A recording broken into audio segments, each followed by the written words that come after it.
8 ل 12 عدى في المجموعه للضخامه هي الاجابه اللي انت تسمعها من اي لعيب او مدرب قديم. معاك دكتور مروان عبد اللطيف، وفي الفيديو ده هقول لكم ليه الكلام ده مش دقيق علميا. تعالوا نعرف بعض. عشان نفهم الكلام ده ليه مش دقيق قوي، في الاول لازم نفهم شويه معلومات اساسيه. عضلاتك دي متقسمه لالياف عضليه كتير جدا، كل مجموعه من الالياف بتبقى تحت امر جزء معين من عصب معين، دول على بعض بيسموهم وحده حركيه. مخك بيتحكم في عضلاتك عن طريق ان هو يشغل الوحدات الحركيه دي بالترتيب حسب ارادته من الاضعف الاصغر للاكبر. عرفنا نشغل الكبار دول لانهم عندهم البوتنشال ان هم يكبروا ويتضخم. عشان تنفذ اللي قلنا عليه ده وتضخم عضلاتك قدامنا خيارين ما لهمش تالت.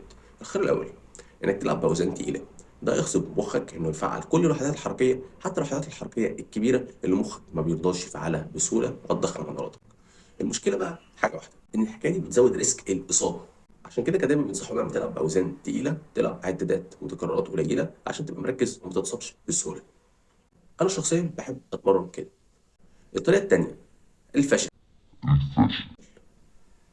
انك تتمرن تكرارات مرتفعه باوزان متوسطه في وحداتك الحركيه، واحده واحده تبتدي تتعب، فالمخ يضطر يستخدم التانيين لحد ما نوصل للوحدات الحركيه الكبيره اللي مخك مش مشغلها بسهوله. طب الكلام ده بيحصل عند كام عده؟ ما اعرفش.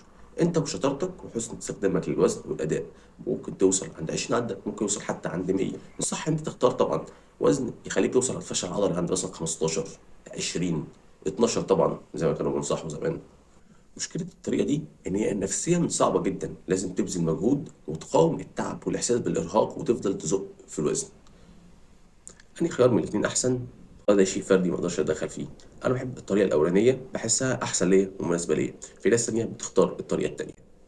انا عايزكم تعرفوني في الكومنتات انهي طريقه في التضخيم مناسبه او انتم بتشوفوها افضل، ويا ريت ليه.